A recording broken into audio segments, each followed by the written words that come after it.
ਸਤਿ ਸ਼੍ਰੀ ਅਕਾਲ, ਸਵਾਗਤ ਹੈ ਸਾਰੇ ਹੀ ਦਰਸ਼ਕਾਂ ਦਾ। ਪੰਜਾਬ ਇਸ ਵੇਲੇ ਵੇਖ ਰਹੇ ਹੋ ਤੁਸੀਂ ਤੇ ਮੈਂ ਹਾਂ ਗਗਨਦੀਪ ਸਿੰਘ ਲੈ ਕੇ ਹਾਜ਼ਰ ਹਾਂ ਪੰਜਾਬ ਪੰਜਾਬੀ ਅਤੇ ਪੰਜਾਬੀਅਤ ਦੇ ਨਾਲ ਜੁੜੀਆਂ ਖਾਸ ਖਬਰਾਂ। ਸਭ ਤੋਂ ਪਹਿਲਾਂ ਸਿੱਧਾ ਰੁਖ ਕਿਸਾਨੀ ਅੰਦੋਲਨ ਦੇ ਵੱਲ ਕਰਦੇ ਹਾਂ। ਕੱਲ ਸ਼ਾਮ ਬੜੀ ਮਹੱਤਵਪੂਰਨ ਰਹੀ ਹੈ ਕਿਉਂਕਿ ਕੱਲ ਸ਼ਾਮ ਕਿਸਾਨ ਜਥੇਬੰਦੀਆਂ ਦੇ ਆਗੂਆਂ ਨੇ ਪ੍ਰੈਸ ਕਾਨਫਰੰਸ ਕੀਤੀ ਹੈ। ਆਗੂਆਂ ਦੀ ਪ੍ਰੈਸ ਕਾਨਫਰੰਸ ਦੇ ਨਾਲ ਇੱਕ ਹੋਰ ਮਹੱਤਵਪੂਰਨ ਪ੍ਰੈਸ ਕਾਨਫਰੰਸ ਚੱਲ ਰਹੀ ਸੀ, ਉਹ ਸੀ ਦਿੱਲੀ ਪੁਲਿਸ ਦੇ ਵੱਲੋਂ। ਇੱਕੋ ਸਮੇਂ ਦੇ ਉੱਤੇ ਦੋਹੇ ਪ੍ਰੈਸ ਕਾਨਫਰੰਸਾਂ ਚਰਚਾ ਦਾ ਵਿਸ਼ਾ ਰਹੀਆਂ ਨੇ। ਇੱਕ ਪਾਸੇ ਦਿੱਲੀ ਪੁਲਿਸ ਦੇ ਵੱਲੋਂ ਵੱਖਰੀ ਤਰੀਕੇ ਦੀਆਂ ਗੱਲਾਂ ਕੀਤੀਆਂ ਜਾ ਰਹੀਆਂ ਸੀ, ਉਧਰ ਕਿਸਾਨਾਂ ਦੇ ਸੰਯੁਕਤ ਕਿਸਾਨ ਮੋਰਚੇ ਦੀ ਪ੍ਰੈਸ ਕਾਨਫਰੰਸ ਦੇ ਵਿੱਚ ਵੱਖਰੀ ਕੜੀ ਦੇ ਨਾਲ ਸੰਘਰਸ਼ ਨੂੰ ਅੱਗੇ ਤੋਰਨ ਦੀਆਂ ਗੱਲਾਂ ਹੋ ਰਹੀਆਂ ਸੀ। ਕਿਸਾਨ ਜਥੇਬੰਦੀਆਂ ਦੇ ਆਗੂਆਂ ਨੇ ਵੱਡੇ ਫੈਸਲੇ ਕੀਤੇ ਨੇ। ਆਗੂਆਂ ਨੇ ਕਿਹਾ ਹੈ ਕਿ ਸੰਘਰਸ਼ ਨੂੰ ਵੱਖਰੇ ਕਿਸਮ ਦੇ ਨਾਲ ਮੋੜਨ ਦੀ ਕੋਸ਼ਿਸ਼ ਕੀਤੀ ਗਈ ਹੈ, ਪਰ ਸੰਯੁਕਤ ਕਿਸਾਨ ਮੋਰਚਾ ਉਹਨਾਂ ਸਾਰੀਆਂ ਘਟਨਾਵਾਂ ਦੀ ਨਿੰਦਾ ਕਰਦਾ ਹੈ ਜਿਨ੍ਹਾਂ ਦੇ ਵਿੱਚ ਹਿੰਸਾ ਹੋਈ ਹੈ। ਨਾਲ ਹੀ ਸੰਯੁਕਤ ਕਿਸਾਨ ਮੋਰਚੇ ਨੇ ਐਲਾਨ ਕੀਤਾ ਹੈ ਕਿ 1 ਫਰਵਰੀ ਨੂੰ ਹੋਣ ਵਾਲਾ ਮਾਰਚ ਉਹ ਰੱਦ ਕਰਦੇ ਨੇ ਤੇ ਵੱਖਰੇ ਕਿਸਮ ਦੇ ਫੈਸਲੇ ਹੁਣ ਆਉਣ ਵਾਲੇ ਦਿਨਾਂ ਦੇ ਵਿੱਚ ਲੈਣਗੇ। ਹੁਣ ਕਿਸਾਨ ਮਰਨ ਵਰਤ ਦੇ ਉੱਤੇ ਬੈਠਣਗੇ। ਕਿਸਾਨ ਜਥੇਬੰਦੀਆਂ ਦੇ ਆਗੂਆਂ ਨੇ ਐਲਾਨ ਕੀਤਾ ਕਿ ਹੁਣ ਮਰਨ ਵਰਤ ਦਾ ਐਲਾਨ ਕਿਸਾਨ ਜਥੇਬੰਦੀਆਂ ਦੇ ਵੱਲੋਂ ਕੀਤਾ ਗਿਆ ਹੈ। ਸੋ ਇਹ ਬੜੇ ਅਹਿਮ ਫੈਸਲੇ ਰਹੇ ਨੇ ਕਿਸਾਨ ਜਥੇਬੰਦੀਆਂ ਦੇ ਆਗੂਆਂ ਦੀ ਪ੍ਰੈਸ ਕਾਨਫਰੰਸ ਦੇ ਵਿੱਚ। ਤੇ ਹੁਣ ਦਿੱਲੀ ਪੁਲਿਸ ਦੀ ਪ੍ਰੈਸ ਕਾਨਫਰੰਸ ਦੇ ਵੱਲ ਵਧਦੇ ਹਾਂ। ਦਿੱਲੀ ਪੁਲਿਸ ਨੇ ਪ੍ਰੈਸ ਕਾਨਫਰੰਸ ਕਰਦਿਆਂ ਕਿਸਾਨ ਆਗੂਆਂ ਦੇ ਉੱਤੇ ਵਾਅਦਾ ਖਿਲਾਫੀ ਦੇ ਇਲਜ਼ਾਮ ਲਾਏ ਨੇ। ਉਹਨਾਂ ਦਾ ਕਹਿਣਾ ਹੈ ਕਿ ਜਿਸ ਤਰ੍ਹਾਂ ਅਸੀਂ ਕਿਹਾ ਸੀ ਉਸ ਤਰ੍ਹਾਂ ਕਿਸਾਨ ਆਗੂ ਨਹੀਂ ਚੱਲੇ। ਕੀ ਕੁਝ ਪ੍ਰੈਸ ਕਾਨਫਰੰਸ ਦੇ ਵਿੱਚ ਖਾਸ ਪੁਲਿਸ ਦੇ ਮੁਖੀ ਕਹਿ ਰਹੇ ਨੇ, ਉਹ ਸੁਣਦੇ ਹਾਂ। इस आंदोलन की शुरुआत इसका आधार हमने किसान मोर्चा की तरफ से शुरू किया, इसलिए हम बिना किसी कसूर के देशवासियों को जिन्हें खेद पहुंचा है उससे खेद प्रकट करते हैं। जिन लोगों को इससे कष्ट हुआ है किसान मोर्चा की तरफ से मैं खेद प्रकट करता हूं, लेकिन ये किसान मोर्चा से का चलाया हुआ आंदोलन लगातार जारी रहेगा। हमने फैसला लिया है कि इसी संबंध में 30 जनवरी को गांधी जयंती पे सारे देश में किसान आंदोलन की तरफ से जनसभाएं की जाएंगी और एक दिन का अनशन रखा जाएगा। और इसी तरह 1 तारीख का जो हमने 1 फरवरी का जो प्रोग्राम तय किया था, इसी वजह से फिलहाल हमने उसे पोस्टपोन कर दिया है और उस अगला प्रोग्राम फिर अगली किसी मीटिंग में हम डिक्लेयर करेंगे। तो पार्लियामेंट को जो मार्च का 1 तारीख को था वो हमने फिलहाल पोस्टपोन कर दिया है और अगली किसी मीटिंग में जो प्रोग्राम होगा वो आप सबको बता देंगे। धन्यवाद। ये पूर्ण रूप से सबकी सहमति से हुआ है और न इसमें किसानों को, नौजवानों को, किसी को हताश होने की जरूरत है। बहुत बढ़िया सक्सेसफुल हमारा प्रोग्राम हुआ और ये पूरे जो लोग हमारे थे, पूरे कमेटी के लोग थे, इन्होंने बादस्तूर अपना पूरा काम करा है। हमारे जितने वॉलंटियर्स लगे हुए थे सबने अपना काम करा है और पूर्ण रूप से अपने लोगों को बगैर हानि पहुंचाए वे सब लोग हमारे 5 और 6 बजे तक पूरे दिल्ली से बाहर आए। ये हमारा सक्सेसफुल आंदोलन हुआ है, इसमें कोई वो नहीं है। और हम आगे भी जो भी प्रोग्राम होगा उन सभी जो ट्रैक्टर लेकर आए हैं उनका सबका धन्यवाद भी करते हैं। ये बहुत दूर दूर से लोग ट्रैक्टर लेकर यहाँ पे आए, उनकी भावनाओं की पूर्ण रूप से कदर करी गई और आगे जो भी प्रोग्राम होगा वो हम बताते रहेंगे। हम आज की प्रेस कॉन्फ्रेंस के माध्यम से पूरे देशवासियों से ये अपील करना चाहेंगे कि ये व्यक्ति का हो सकता है और सरकार द्वारा प्रायोजित हो सकता है, लेकिन जो किसान मोर्चा है, जो किसान आंदोलन है, वो हमेशा देश के लिए काम किया है और देश के लिए काम करता रहेगा। और ये आंदोलन ना पंजाब का है, ना सिखों का है, ना किसी एक स्टेट का है। ये आंदोलन केवल किसानों का है। उस किसानों में सभी जातियों के, सभी धर्मों के लोग शामिल हैं और हमारा सभी का जो एकता जो है वो बनी रहेगी। और जो ये आंदोलन है ये लगातार इसी तरीके से संयुक्त रूप से अच्छी तरह से चलता रहेगा। क्योंकि उस दिन रिपब्लिक डे परेड भी मनाई जा रही थी। दिल्ली के जनता की इंटरेस्ट को ध्यान में रखते हुए सिक्योरिटी को ध्यान में रखते हुए यह तय हुआ कि कुछ टर्म्स एंड कंडीशंस लागू किया जाए। जो टर्म्स एंड कंडीशन उनको रिटर्न परमिशन के साथ उनको दिया गया। पहला टर्म्स था कि किसान ट्रैक्टर रैली वो 12 बजे दोपहर से शुरुआत हो और 5 बजे तक ख़त्म हो जाए। इसके बाद दूसरी कंडीशंस जो लेकी गई वो था कि ट्रैक्टर मार्च जो किसान लीडर्स थे, जो उनके वरिष्ठ लीडर्स थे, वो लीड करें, वो अगली पंक्ति में वो रहें। इसके बाद ये भी तय हुआ कि हर एक जत्थे के साथ उनके लीडर्स भी साथ चलें ताकि वे अपने जत्थे को कंट्रोल कर सकें और रैली, जैसा कि आप समझ सकते हैं, ये पीसफुल और डिसिप्लिन हो। इसके बाद जब रिटर्न परमिशन देने के बाद एक अंडरटेकिंग भी ली गई जिसमें उन्होंने ये सारे शर्तें को मंजूर किया और ये तय हुआ कि किसान रैली 26 तारीख को 12 बजे से शुरू होगी। इन सब पुलिस एक्शन में पुलिस ने संयम बरता।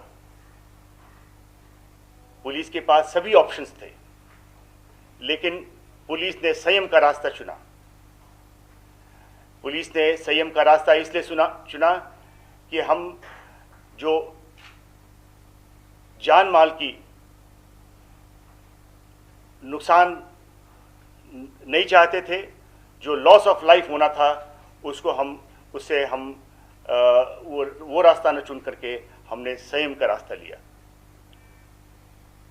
और ये हमारी और उनके बीच में एग्रीमेंट थी। हम जिम्मेवार रहे हैं और हम अपनी बड़े जिम्मेवारी के साथ जो एग्रीमेंट के हिसाब से हम पीसफुल रैली करवाना चाहते थे।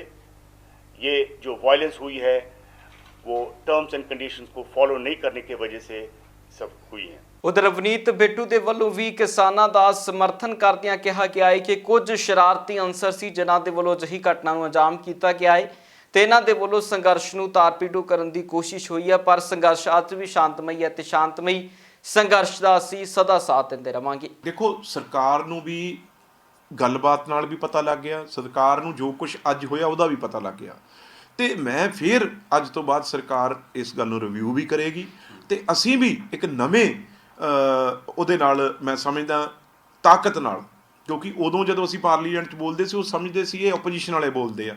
ਅੱਜ ਜਦੋਂ ਅਸੀਂ ਪਾਰਲੀਮੈਂਟ 'ਚ ਗੱਲ ਕਰਾਂਗੇ ਜਾ ਕੇ ਦੁਬਾਰਾ, ਤੇ ਅੱਜ ਕਿਸਾਨ ਲੱਖਾਂ ਕਰੋੜਾਂ ਕਿਸਾਨਾਂ ਦੀ ਜਿਹੜੀ ਬੋਲੀ ਹੋਏਗੀ ਉਹ ਅਸੀਂ ਬੋਲਾਂਗੇ ਤੇ ਸਰਕਾਰ ਬਹੁਤ ਪ੍ਰੈਸ਼ਰ 'ਚ ਆ ਪਹਿਲਾਂ ਹੀ। ਤੇ ਜਦੋਂ ਹੁਣ ਪਾਰਲੀਮੈਂਟ ਸੈਸ਼ਨ ਹੋਏਗਾ, ਜਦੋਂ ਆਪੋਜੀਸ਼ਨ ਪਾਰਟੀਆਂ ਬਹੁਤ ਵੱਡੇ ਤਰੀਕੇ ਨਾਲ ਪਾਰਲੀਮੈਂਟ ਅਸੀਂ ਜਦੋਂ ਨਹੀਂ ਚੱਲਣ ਦੇਵਾਂਗੇ, ਜਿੰਨਾ ਚਿਰ ਬਿੱਲ ਵਾਪਸ ਤੇ ਨਵੇਂ ਬਿੱਲ ਨਹੀਂ ਬਣਦੇ, ਮੈਂ ਤੁਹਾਨੂੰ ਵਿਸ਼ਵਾਸ ਦਿਵਾਉਣਾ ਸਰਕਾਰ ਇਸ ਗੱਲ ਦੇ ਅੱਗੇ ਮੈਂ ਝੁਕਣ ਦੀ ਗੱਲ ਨਹੀਂ ਕਹਿੰਦਾ, ਕਿਉਂਕਿ ਸਰਕਾਰ ਵੀ ਸਾਡੀ ਹੁੰਦੀ ਹੈ। ਸਰਕਾਰ ਇਸ ਗੱਲ ਨੂੰ ਸਮਝੂਗੀ ਤੇ ਜੇ ਕੋਈ ਕਮੀ ਰਹੂਗੀ ਉਹ ਅਸੀਂ ਕਿਸਾਨ ਲੀਡਰਾਂ ਤੋਂ ਸਮਝ ਕੇ ਚੰਗੀ ਤਰ੍ਹਾਂ ਸਰਕਾਰ ਤੋਂ ਇਸ ਸੈਸ਼ਨ 'ਚ ਮਨਾ ਕੇ ਇਸ ਬਿੱਲਾਂ ਨੂੰ ਵਧੀਆ ਤਰੀਕੇ ਨਾਲ ਮਨਾ ਕੇ ਤੇ ਕਿਸਾਨਾਂ ਦੀ ਜਿੱਤ ਕਰਾ ਕੇ ਭੇਜਾਂਗੇ, ਮੈਂ ਤੁਹਾਨੂੰ ਵਿਸ਼ਵਾਸ ਦਿਵਾਉਂਦਾ। ਤੇ ਆਉਣ ਵਾਲੇ ਸਮੇਂ ਦੇ ਵਿੱਚ ਫਿਰ ਲੱਗਦਾ ਹੈ ਕਿ ਅਜੇ ਹੋਰ 2-3 ਮਹੀਨੇ ਲੱਗਣਗੇ? ਫਿਰ ਨਹੀਂ, 2-3 ਮਹੀਨੇ ਤਾਂ ਨਹੀਂ, ਛੇਤੀ ਉਹ ਮੈਨੂੰ ਲੱਗਦਾ ਸੈਸ਼ਨ ਦੇ ਪਹਿਲੇ ਹਫ਼ਤੇ ਹੀ ਜਿਹੜਾ ਇਸ ਗੱਲ ਦਾ ਸਰਕਾਰ ਨੂੰ ਬੜਾ ਗੰਭੀਰ ਹੋ ਕੇ ਸਾਰੀਆਂ ਪਾਰਟੀਆਂ ਨਾਲ, ਸਾਰੇ ਕਿਸਾਨ ਲੀਡਰਾਂ ਨਾਲ ਬਹਿ ਕੇ ਪਹਿਲੇ ਹਫ਼ਤੇ ਦੇ ਵਿੱਚ ਹੀ ਇਹਦਾ ਹੱਲ ਕੱਢ ਕੇ ਕਿਸਾਨਾਂ ਦੀ ਜਿੱਤ ਤੇ ਖੁਸ਼ੀ ਕੋਈ ਐਸਾ ਦੁਬਾਰਾ ਇਹੋ ਜਿਹਾ ਇੰਸੀਡੈਂਸ ਨਾ ਹੋ ਸਕੇ, ਉਸ ਤੋਂ ਪਹਿਲਾਂ ਹੀ ਸਾਨੂੰ ਇਹਨਾਂ ਨਾਲ ਬੜੇ ਖੁਸ਼ੀ ਨਾਲ ਇਹਨਾਂ ਨੂੰ ਵਾਪਸ ਭੇਜਣਾ ਚਾਹੀਦਾ, ਕਿਉਂਕਿ ਇਹ ਅੰਨਦਾਤਾ ਹੈ। ਉਧਰ ਪੰਜਾਬ ਦੇ ਮੁੱਖ ਮੰਤਰੀ ਕੈਪਟਨ ਅਮਰਿੰਦਰ ਸਿੰਘ ਨੇ ਵੀ ਪ੍ਰੈਸ ਨੋਟ ਦੇ ਜ਼ਰੀਏ ਕਿਸਾਨ ਜਥੇਬੰਦੀਆਂ ਦਾ ਇੱਕ ਵਾਰ ਫਿਰ ਤੋਂ ਸਮਰਥਨ ਕੀਤਾ ਹੈ। ਪੰਜਾਬ ਦੇ ਮੁੱਖ ਮੰਤਰੀ ਨੇ ਕਿਹਾ ਹੈ ਕਿ ਜੋ ਘਟਨਾ ਲਾਲ ਕਿਲੇ ਦੇ ਉੱਤੇ ਵਾਪਰੀ ਹੈ ਉਹ ਘਟਨਾ ਨਿੰਦਣਯੋਗ ਹੈ। ਅਸੀਂ ਉਸ ਘਟਨਾ ਦੀ ਨਿੰਦਾ ਕਰਦੇ ਹਾਂ, ਪਰ ਇਸ ਦੇ ਨਾਲ ਹੀ ਜੋ ਦੋਸ਼ੀ ਨੇ ਪੁਲਿਸ ਉਹਨਾਂ ਦੇ ਉੱਤੇ ਕਾਰਵਾਈ ਕਰੇ, ਪਰ ਕਿਸਾਨ ਆਗੂਆਂ ਨੂੰ ਕਿਸੇ ਵੀ ਕਿਸਮ ਦੇ ਨਾਲ ਤੰਗ ਪਰੇਸ਼ਾਨ ਨਾ ਕੀਤਾ ਜਾਵੇ। ਤੇ ਨਾਲ ਹੀ ਉਹਨਾਂ ਨੇ ਕਿਹਾ ਹੈ ਕਿ ਮੈਂ ਕਾਨੂੰਨ ਗਲਤ ਹੋਣ ਦੇ ਚੱਲਦੇ ਅੱਜ ਵੀ ਕਿਸਾਨਾਂ ਦੇ ਸਮਰਥਨ ਦੇ ਵਿੱਚ ਹਾਂ। ਪੰਜਾਬ ਦੇ ਮੁੱਖ ਮੰਤਰੀ ਨੇ ਵੱਡੀ ਗੱਲ ਕਿਸਾਨਾਂ ਦੇ ਹੱਕ ਦੇ ਵਿੱਚ ਕੀਤੀ ਹੈ। ਉਧਰ ਪੰਜਾਬ ਦੇ ਵੱਖ-ਵੱਖ ਸਿਆਸੀ ਆਗੂਆਂ ਨੇ ਵੀ ਇਸੇ ਤਰ੍ਹਾਂ ਕਿਸਾਨਾਂ ਦਾ ਸਮਰਥਨ ਕੀਤਾ। ਇਸੇ ਕੜੀ ਦੇ ਵਿੱਚ ਸੁਖਪਾਲ ਸਿੰਘ ਖਹਿਰਾ ਸਮਰਥਨ ਕਰਦੇ ਨਜ਼ਰ ਆਏ ਨੇ। ਇਸੇ ਕੜੀ ਦੇ ਵਿੱਚ ਹੀ ਰਾਘਵ ਚੱਡਾ ਜੋ ਆਮ ਆਦਮੀ ਪਾਰਟੀ ਦੇ ਪੰਜਾਬ ਦੇ ਸਹਿ ਪ੍ਰਭਾਰੀ ਨੇ ਅਤੇ ਦਿੱਲੀ ਤੋਂ ਵਿਧਾਇਕ ਨੇ, ਉਹਨਾਂ ਨੇ ਵੀ ਕਿਸਾਨਾਂ ਦਾ ਸਮਰਥਨ ਕੀਤਾ ਹੈ ਪਾਰਟੀ ਦੇ ਵੱਲੋਂ। ਤੇ ਉਧਰ ਅਕਾਲੀ ਦਲ ਦੇ ਆਗੂ ਵਿਕਰਮ ਮਜੀਠੀਆ ਦੇ ਵੱਲੋਂ ਕਿਸਾਨਾਂ ਦਾ ਸਮਰਥਨ ਹੈ। ਸੋ ਵੱਖ-ਵੱਖ ਖਬਰਾਂ ਨੇ ਜਿਨ੍ਹਾਂ ਦੇ ਉੱਤੇ ਦੁਬਾਰਾ ਚਰਚਾ ਕਰਦੇ ਹਾਂ ਤੇ ਸਭ ਤੋਂ ਪਹਿਲਾਂ ਗੱਲਬਾਤ ਸੁਣਦੇ ਹਾਂ ਸੁਖਪਾਲ ਖਹਿਰਾ ਦੀ। ਸੁਖਪਾਲ ਖਹਿਰਾ ਨੇ ਸਮਰਥਨ ਵੀ ਕੀਤਾ ਹੈ ਤੇ ਨਾਲ ਹੀ ਕੁਝ ਅਪੀਲਾਂ ਵੀ ਕੀਤੀਆਂ ਨੇ। ਇੰਨਾ ਘਬਰਾਹਟ ਵਿੱਚ ਆਉਣਾ, ਇੰਨਾ ਹੀ ਡਿਫੈਂਸਿਵ ਹੋ ਜਾਣਾ, ਇੰਨਾ ਕੰਡੈਮਨੇਸ਼ਨ ਕਰਨੀ, ਮੇਰਾ ਨਹੀਂ ਖਿਆਲ ਇਸ ਦੀ ਲੋੜ ਹੈਗੀ ਆ। ਆਪਾਂ ਕਿਸਾਨ ਜਿਹੜੇ ਜਥੇਬੰਦੀਆਂ ਦੇ ਸਾਡੇ ਸਤਿਕਾਰਯੋਗ ਆਗੂ ਨੇ, ਉਹਨਾਂ ਨੇ ਹਮੇਸ਼ਾ ਸੰਜਮ ਵਿੱਚ ਰਹਿ ਕੇ ਗੱਲ ਕੀਤੀ ਆ। ਮੈਂ ਉਹਨਾਂ ਨੂੰ ਫਿਰ ਅਪੀਲ ਕਰੂੰਗਾ ਕਿ ਤੁਸੀਂ ਦੁਬਾਰਾ ਇੱਕ ਵਾਰ ਅਪੀਲ ਕਰੋ ਤੇ 1 ਤਰੀਕ ਨੂੰ ਆਪਾਂ ਸਭ ਨੇ ਉੱਥੇ ਫਿਰ ਪਹੁੰਚਣਾ, ਮੋਰਚੇ ਵਿੱਚ ਡਟੇ ਰਹਿਣਾ ਵਾ। ਔਰ ਜਿਹੜੇ ਸਾਡੇ ਨੌਜਵਾਨ ਆਗੂ ਨੇ, ਉਹਨਾਂ ਨੂੰ ਮੈਂ ਬੇਨਤੀ ਕਰੂੰਗਾ ਕਿ ਥੋੜਾ ਜਿਹਾ ਤੁਸੀਂ ਵੀ ਪੇਸ਼ੈਂਸ ਰੱਖੋ, ਕਿਉਂਕਿ ਜਦੋਂ ਆਪਾਂ ਬਹੁਤ ਗਰਮ ਗੱਲਾਂ ਕਹਿੰਦੇ ਆ ਸਟੇਜ ਤੋਂ, ਉਦੋਂ ਕੁਦਰਤੀ ਤੌਰ ਤੇ ਲੋਕਾਂ ਦੇ ਜਜ਼ਬਾਤ ਜਿਹੜੇ ਨੇ ਉਹ ਭੜਕਦੇ ਨੇ ਔਰ ਉਹਨਾਂ ਵਿੱਚ ਜੋਸ਼ ਆਉਂਦਾ ਵਾ। ਪਰ ਜੋ ਹੋ ਗਿਆ ਉਸ ਨੂੰ ਪਿੱਛੇ ਛੱਡ ਦਿਓ ਤੇ ਆਉਣ ਵਾਲੇ ਸਮੇਂ ਦੇ ਵਿੱਚ ਇਸ ਅੰਦੋਲਨ ਨੂੰ ਹੋਰ ਮਜ਼ਬੂਤੀ ਦੇ ਨਾਲ ਇਸ ਦੀ ਜਿੱਤ ਦੀ ਅਰਦਾਸ ਕਰਦੇ ਹੋਏ ਆਪਾਂ ਸਭ ਨੇ ਅੱਗੇ ਵਧਣਾ ਵਾ। ਔਰ ਇਹੀ ਮੇਰੇ ਅੱਜ ਦੇ ਵਿਚਾਰ ਸੀਗੇ ਤੇ ਮੈਂ ਸਾਰਿਆਂ ਨੂੰ ਕਹੂੰਗਾ ਕਿ ਸੈਲਫ ਡਿਮੋਰਲਾਈਜੇਸ਼ਨ ਨਾ ਕ੍ਰੀਏਟ ਕਰੋ। ਉਹੀ ਸਾਡੀ ਜਿਹੜੀ ਰੋਜ਼ ਆਪਾਂ ਚੜ੍ਹਦੀ ਕਲਾ ਦੀ ਅਰਦਾਸ ਕਰਦੇ ਆ, ਉਧਰਲੇ ਪਾਸੇ ਨੂੰ ਆਪਣੇ ਸੂਬੇ, ਆਪਣੀ ਕੌਮ ਔਰ ਦੂਜੇ ਸੂਬਿਆਂ ਦੇ ਲੋਕਾਂ ਨੂੰ ਆਪਾਂ ਨਾਲ ਲੈ ਕੇ ਜਾਣਾ। ਉਧਰ ਆਮ ਆਦਮੀ ਪਾਰਟੀ ਦੇ ਸਹਿ ਪ੍ਰਭਾਰੀ ਲਗਾਏ ਗਏ ਪੰਜਾਬ ਤੋਂ ਰਾਘਵ ਚੱਡਾ ਨੇ ਪ੍ਰੈਸ ਕਾਨਫਰੰਸ ਕਰਦਿਆਂ ਬੜੇ ਅਹਿਮ ਖੁਲਾਸੇ ਕੀਤੇ ਨੇ। ਉਹਨਾਂ ਨੇ ਇਸ ਪ੍ਰੈਸ ਕਾਨਫਰੰਸ ਦੇ ਵਿੱਚ ਤਸਵੀਰਾਂ ਵੀ ਵਿਖਾਈਆਂ ਨੇ, ਜਿਨ੍ਹਾਂ ਤਸਵੀਰਾਂ ਦੇ ਵਿੱਚ ਸ਼ਰਾਰਤੀ ਅਨਸਰਾਂ ਦੇ ਸਬੰਧ ਵੱਖ-ਵੱਖ ਵਿਰੋਧੀ ਧਿਰਾਂ ਦੇ ਨਾਲ ਵੀ ਜੋੜੇ ਨੇ ਤੇ ਨਾਲ ਹੀ ਉਹਨਾਂ ਨੇ ਇਸ ਮੌਕੇ ਦੇ ਉੱਤੇ ਕਿਹਾ ਹੈ ਕਿ ਅਸੀਂ ਸ਼ਾਂਤਮਈ ਕਿਸਾਨਾਂ ਦੇ ਇਸ ਅੰਦੋਲਨ ਦਾ ਸਮਰਥਨ ਲਗਾਤਾਰ ਕਰਦੇ रहांगे क्योंकि किसान अपनी मंगां दे लई सही ने।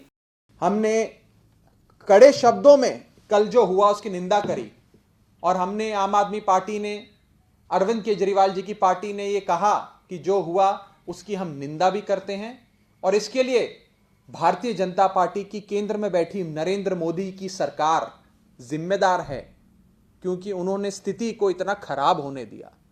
किसान की बिल्कुल जायज मांगे नहीं मानी और कानून व्यवस्था यानी कि लॉ एंड ऑर्डर और दिल्ली पुलिस जो इनके अधीन आती है, इन लोगों ने उसे भी ठीक से नहीं संभाला। और आप क्यों किसानों की बात ना मान के इस आंदोलन को बदनाम करने के लिए काम कर रहे हो? इसी के साथ साथ किसान नेताओं पर जो कानूनी कार्रवाई, जो एफआईआर करने की कोशिश बीजेपी की सरकार कर रही है, हम उसकी भी निंदा करते हैं और डिमांड करते हैं कि वो लोग जो वास्तव में लाल किले पे मौजूद थे, जिनकी वजह से कल की वारदात घटी, उन लोगों को दिल्ली पुलिस गिरफ्तार करे और जो बेकसूर किसान नेता हैं, जो केवल किसानों के हित के लिए बिना किसी राजनीति से प्रेरित हुए काम कर रहे हैं, अपनी आवाज को बुलंद कर रहे हैं, इस आंदोलन को चला रहे हैं, उन पर ये केसेस ना डालें। उनकी क्या गलती है? गलती तो वास्तव में ऐसे लोगों की है जो भाजपा की एजेंसियों के एजेंट के तौर पे इस मूवमेंट में, इस आंदोलन में इन्फिल्ट्रेट कर घुसकर इस आंदोलन को बदनाम करने के लिए उन्होंने इस आंदोलन को एक हिंसक रूप दिया। उधर किसानों के समर्थन दे विच एक पासे जिथे पंजाब चो बयानबाजी है, उधर हरियाणा दे विचों एक अस्तीफा भी आ चुकिया। हरियाणे दे ਵੱਡੇ ਸਿਆਸਤਦਾਨ ਨੇ ਅਬੇ ਚੌਟਾਲਾ, ਉਹਨਾਂ ਦੇ ਵੱਲੋਂ ਅਸਤੀਫਾ ਦੇ ਦਿੱਤਾ ਗਿਆ। ਐਨਐਲਓ ਦੇ ਵੱਡੇ ਆਗੂ ਰਹੇ ਨੇ ਤੇ ਵੱਡੀ ਸਿਆਸਤ ਦੇ ਵਿੱਚ ਇਹਨਾਂ ਦਾ ਵੱਡਾ ਕੱਦ ਰਿਹਾ ਅਬੇ ਚੌਟਾਲਾ ਦਾ, ਜਿਨ੍ਹਾਂ ਨੇ ਕਿਸਾਨ ਸਮਰਥਨ ਦੇ ਵਿੱਚ ਆਉਂਦਿਆਂ ਅਸਤੀਫਾ ਦਿੱਤਾ ਹੈ ਤੇ ਹਰ ਪਾਸੇ ਅਬੇ ਚੌਟਾਲਾ ਦੇ ਇਸ ਅਸਤੀਫੇ ਦੀਆਂ ਚਰਚਾਵਾਂ ਨੇ, ਕਿਉਂਕਿ ਅਬੇ ਚੌਟਾਲਾ ਪਹਿਲਾਂ ਹੀ ਅਸਤੀਫਾ ਦੇਣ ਦਾ ਐਲਾਨ ਕਰ ਚੁੱਕੇ ਸਨ। ਦੱਸੀਏ ਕਿ ਹਰਿਆਣੇ ਦੀ ਵਿਧਾਨ ਸਭਾ ਸਪੀਕਰ ਦੇ ਵੱਲੋਂ ਅਸਤੀਫਾ ਮਨਜ਼ੂਰ ਵੀ ਕਰ ਲਿਆ ਗਿਆ ਹੈ।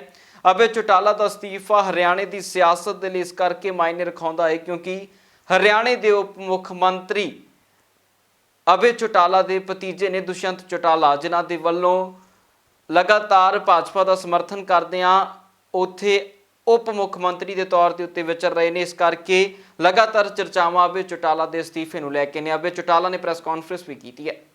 पार्टी के सारे साथियों ने हमारे आपस में बैठ कर के विचार हुआ और ये फैसला लिया गया कि अगर 26 जनवरी तक, क्योंकि गणतंत्र दिवस जो है वो हमारे लिए एक बहुत बड़ा पर्व है और बहुत सारे लोगों के दिमाग में ये थी, बहुत सारे साथियों की सोच ये थी कि 26 जनवरी तक हो सकता है कोई प्रधानमंत्री जी के समझ में आ जाए और ये कानून काले जो बनाए गए वापिस हो जाए। तो मैंने कहा भी मैं, आप मुझे एक तरफ तो कहते हो कि आप इस्तीफा दो और दूसरी तरफ आप ये कहते हो कि हमें कुछ दिन देखना चाहिए, तो देखने की तारीख तय कर देता हूँ। 26 जनवरी तक अगर वापस हो गया तो ठीक है, नहीं होगा तो 27 को जाकर के स्पीकर को इस्तीफा सौंप दूँ।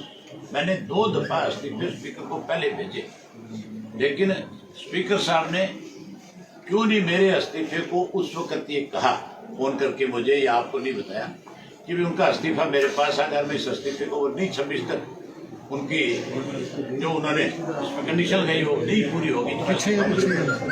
उन्होंने मुझे कहा कि आप फिजिकली आकर के अपना इस्तीफा दें, इसलिए आज मैं स्पेशल अपना इस्तीफा उनको सौंपने के लिए आया था और मैं उनका आभारी हूँ कि उन्होंने मेरा इस्तीफा मंजूर किया। उधर अकाली दल ਦੇ ਵੱਲੋਂ ਵੀ ਪ੍ਰੈਸ ਕਾਨਫਰੰਸ ਕੀਤੀ ਗਈ ਹੈ। ਹੁਸ਼ਿਆਰਪੁਰ ਦੇ ਵਿੱਚ ਪ੍ਰੈਸ ਕਾਨਫਰੰਸ ਦੇ ਦੌਰਾਨ ਵਿਕਰਮ ਮਜੀਠੀਆ ਤੇ ਵੱਲੋਂ ਕਿਸਾਨਾਂ ਦਾ ਸਮਰਥਨ ਕਰਦਿਆਂ ਵੱਖਰੇ ਐਲਾਨ ਕੀਤੇ ਗਏ ਨੇ। ਉਹਨਾਂ ਦਾ ਕਹਿਣਾ ਹੈ ਕਿ ਵੱਡੀਆਂ ਏਜੰਸੀਆਂ ਤੋਂ ਇਸ ਸਾਰੀ ਹਿੰਸਾ ਦੀ ਜਾਂਚ ਹੋਣੀ ਚਾਹੀਦੀ ਹੈ ਤੇ ਸ਼ਾਂਤਮਈ ਕਿਸਾਨੀ ਸੰਘਰਸ਼ ਨੂੰ ਤਾਰਪੀੜੂ ਕਰਨ ਦੀਆਂ ਕੋਸ਼ਿਸ਼ਾਂ ਹੋਈਆਂ ਨੇ।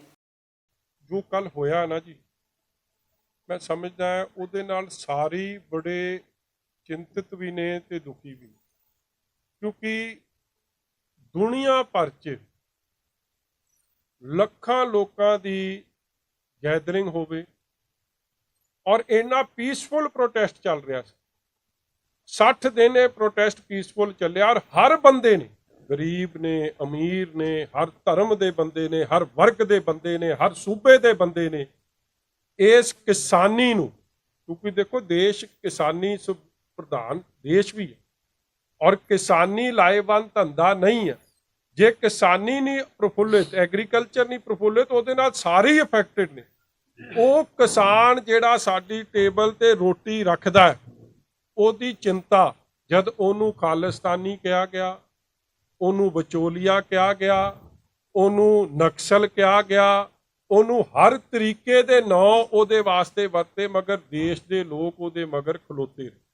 ਔਰ ਇਹੀ ਕਾਰਨ ਹੋਇਆ ਕਿ ਚਾਹੇ ਉਹ ਮੀਡੀਆ ਸੀ, ਚਾਹੇ ਉਹ ਇੰਟਰਨੈਸ਼ਨਲ ਫੋਰਮ ਤੇ ਪ੍ਰਾਈਮ ਮਿਨਿਸਟਰ ਸਨ, ਰਾਸ਼ਟਰਪਤੀ ਸਨ, ਮੈਂਬਰ ਪਾਰਲੀਮੈਂਟ ਸਨ, ਵਰਲਡ ਓਵਰ ਇਹ ਜੀ ਸਪੋਰਟ, ਇਹ ਜੀ ਮੂਵਮੈਂਟ ਸਾਨੂੰ ਕਦੇ ਵੇਖਣ ਨੂੰ ਨਹੀਂ ਮਿਲੀ। ਔਰ ਸ਼੍ਰੋਮਣੀ ਅਕਾਲੀ ਦਲ ਹਰ ਪੀਸਫੁਲ ਪ੍ਰੋਟੈਸਟ ਦਾ ਸ਼ਾਂਤਮਈ ਤਰੀਕੇ ਨਾਲ, ਕੋਈ ਪ੍ਰੋਟੈਸਟ ਡੈਮੋਕ੍ਰੇਸੀ 'ਚ ਸਾਡਾ ਹੱਕ ਵੀ ਆ, ਹੋਣਾ ਵੀ ਚਾਹੀਦਾ ਔਰ ਸਰਕਾਰਾਂ ਨੂੰ ਉਹਨਾਂ ਪ੍ਰੋਟੈਸਟਾਂ ਵੱਲ ਦੇਖਣਾ ਵੀ ਚਾਹੀਦਾ, ਇਹਦੇ ਹੱਕ 'ਚ। ਮਗਰ ਕੱਲ ਜੋ ਗੱਲ ਹੋਈ ਆ, ਦੇਖੋ ਉਹਦੇ ਲਈ ਜਿਹੜੇ 3-4 ਲੋਕ ਜ਼ਿੰਮੇਵਾਰ ਆ, ਉਹਨਾਂ ਦਾ ਪਰਦਾਫਾਸ਼ ਟੀਵੀ ਚੈਨਲਾਂ 'ਚ, ਸੋਸ਼ਲ ਮੀਡੀਆ 'ਚ ਹੋ ਹੀ ਰਿਹਾ, ਜਿਨ੍ਹਾਂ ਦਾ ਗੇਮ ਸਿਰਫ ਇੱਕ ਸੀ ਕਿ ਉਹ ਆਪ ਤਾਂ ਕਿਸਾਨ ਵੀ ਨਹੀਂ ਉਹਨਾਂ 'ਚੋਂ ਪਈ। ਕੋਈ ਕੁਛ ਕਰਦਾ, ਕੋਈ ਪੁੱਠੇ ਸਿੱਧੇ ਕੰਮ ਕੁਛ ਕਰਦਾ ਰਿਹਾ, ਕੋਈ ਕੁਛ ਕਰਦਾ ਰਿਹਾ, ਕੋਈ ਆਪਦੇ ਹਾਲੇ ਵੀ ਸ਼ਾਇਦ ਐਕਟਿੰਗ ਦੀ ਸਟੇਜ ਹੀ ਸਮਝੀ ਜਾਂਦੇ ਆ। ਮਗਰ ਉਹਨਾਂ ਨੇ ਜੋ ਨੁਕਸਾਨ ਕੀਤਾ ਅਸਲ ਖੇਤ ਮਜ਼ਦੂਰ ਦਾ ਤੇ ਕਿਸਾਨ ਦਾ, ਮੈਂ ਸਮਝਦਾ ਦੁਨੀਆ ਕਦੇ ਉਹਨਾਂ ਨੂੰ ਮਾਫ ਨਹੀਂ ਕਰੂਗੀ। ਉਧਰ ਸਿੱਖ ਕੌਮ ਦੇ ਮਹਾਨ ਸ਼ਹੀਦ ਬਾਬਾ ਦੀਪ ਸਿੰਘ ਜੀ ਦੇ ਜਨਮ ਦਿਹਾੜੇ ਦੇ ਮੌਕੇ ਦੇ ਉੱਤੇ ਪੂਰੇ ਪੰਜਾਬ ਦੇ ਸਮੇਤ ਵਿਸ਼ਵ ਭਰ ਦੇ ਵਿੱਚ ਵੱਖ-ਵੱਖ ਥਾਵਾਂ ਦੇ ਉੱਤੇ ਧਾਰਮਿਕ ਸਮਾਗਮ ਕਰਵਾਏ ਗਏ। ਉੱਥੇ ਹੀ ਇਸੇ ਦਿਨ ਸ਼੍ਰੀ ਅਕਾਲ ਤਖਤ ਸਾਹਿਬ ਦੇ ਉੱਤੇ ਵੀ ਧਾਰਮਿਕ ਸਮਾਗਮ ਕਰਵਾਏ ਗਏ ਨੇ ਤੇ ਇਸ ਦਿਨ ਨੂੰ ਲੈ ਕੇ ਸ਼੍ਰੀ ਅਕਾਲ ਤਖਤ ਸਾਹਿਬ ਦੇ ਜਥੇਦਾਰ ਗਿਆਨੀ ਹਰਪ੍ਰੀਤ ਸਿੰਘ ਨੇ ਵੀ ਵੀਡੀਓ ਬਿਆਨ ਜਾਰੀ ਕੀਤਾ ਹੈ। 14 ਮਾਘ 27 ਜਨਵਰੀ ਨੂੰ ਧੰਨ ਧੰਨ ਬਾਬਾ ਦੀਪ ਸਿੰਘ ਜੀ ਦਾ ਜਨਮ ਦਿਵਸ ਖਾਲਸਾ ਪੰਥ ਮਨਾ ਰਿਹਾ। ਸ੍ਰੀ ਅੰਮ੍ਰਿਤਸਰ ਸਾਹਿਬ ਦੀ ਪਾਵਨ ਧਰਤੀ ਦੇ ਉੱਤੇ ਇਹ ਪੁਰਬ ਮਨਾਇਆ ਜਾਣਾ ਹੈ, ਜਿੱਥੇ ਬਾਬਾ ਦੀਪ ਸਿੰਘ ਜੀ ਨੇ ਮਹਾਨ ਸ਼ਹੀਦੀ ਪ੍ਰਾਪਤ ਕੀਤੀ। ਨਗਰ ਕੀਰਤਨ ਹੋਣੇ ਨੇ, ਸ੍ਰੀ ਅਖੰਡ ਪਾਠ ਸਾਹਿਬ ਜੀ ਦੀ ਸਮਾਪਤੀ ਤੋਂ ਬਾਅਦ ਦੀਵਾਨ ਸਜਣੇ ਨੇ ਤੇ ਇਸੇ ਤਰ੍ਹਾਂ ਤਖਤ ਸ੍ਰੀ ਦਮਦਮਾ ਸਾਹਿਬ ਦੀ ਪਾਵਨ ਧਰਤੀ ਦੇ ਉੱਤੇ 27 ਜਨਵਰੀ ਨੂੰ ਜਿੱਥੇ ਪਾਠ ਦੀ ਸਮਾਪਤੀ ਹੋਣੀ ਹੈ, ਉੱਥੇ ਇਲਾਹੀ ਬਾਣੀ ਦੇ ਕੀਰਤਨ ਦੀਵਾਨ ਜਿਹੜੇ ਸਜਾ ਕੇ ਉਹ ਕੀਤੇ ਜਾਣੇ ਨੇ। ਮੈਂ ਧੰਨ ਧੰਨ ਬਾਬਾ ਦੀਪ ਸਿੰਘ ਜੀ ਦੇ ਜਨਮ ਦਿਨ ਦੀਆਂ ਸਮੂਹ ਖਾਲਸਾ ਪੰਥ ਨੂੰ ਵਧਾਈਆਂ ਦਿੰਦਾ ਔਰ ਨਾਲ ਹੀ ਇਹ ਵੀ ਅਪੀਲ ਕਰਦਾ ਕਿ ਇਹ ਸ਼ਹੀਦ ਸਾਡਾ ਵਿਰਸਾ ਹੈ, ਸ਼ਹਾਦਤ ਸਾਡੀ ਵਿਰਾਸਤ ਹੈ। ਆਪਣੇ ਵਿਰਸੇ ਨੂੰ, ਆਪਣੀ ਵਿਰਾਸਤ ਨੂੰ ਕਦੇ ਨਾ ਭੁੱਲੀਏ। ਆਪਣੇ ਵਿਰਸੇ 'ਤੇ ਮਾਣ ਕਰੀਏ, ਆਪਣੀ ਵਿਰਾਸਤ 'ਤੇ ਮਾਣ ਕਰੀਏ ਔਰ ਵਿਰਾਸਤ 'ਤੇ ਮਾਣ, ਵਿਰਸੇ 'ਤੇ ਮਾਣ ਤਦੇ ਰਹਿ ਸਕਦਾ ਹੈ ਜੇ ਅਸੀਂ ਆਪਣੇ ਸ਼ਹੀਦਾਂ ਨੂੰ ਹਮੇਸ਼ਾ ਹੀ ਜਿਹੜਾ ਹੈ ਯਾਦ ਕਰਦੇ ਰਹਾਂਗੇ। ਯਾਦ ਕਰੀਏ ਧੰਨ ਧੰਨ ਬਾਬਾ ਦੀਪ ਸਿੰਘ ਜੀ ਦੇ ਇੱਕ ਵਾਰੀ ਫੇਰ ਜਨਮ ਦਿਨ ਦੀਆਂ ਬਹੁਤ ਬਹੁਤ ਸਿੱਖ ਸੰਗਤ ਨੂੰ, ਸਮੁੱਚੇ ਗੁਰੂ ਖਾਲਸਾ ਪੰਥ ਨੂੰ ਵਧਾਈਆਂ। ਪੰਜਾਬ ਇਸ ਵੇਲੇ ਦੇ ਵਿੱਚ ਫਿਲਹਾਲ ਦੇ ਲਈ ਇੰਨਾ ਹੀ। ਫਿਰ ਮੁੜ ਹਾਜ਼ਰ ਹੋਵਾਂਗੇ ਨਵੀਆਂ ਤੇ ਤਾਜ਼ਾ ਅਪਡੇਟਸ ਦੇ ਨਾਲ। ਤਦ ਤੱਕ ਲਈ ਮੈਨੂੰ ਦਿਓ ਇਜਾਜ਼ਤ। ਬਹੁਤ ਬਹੁਤ ਧੰਨਵਾਦ।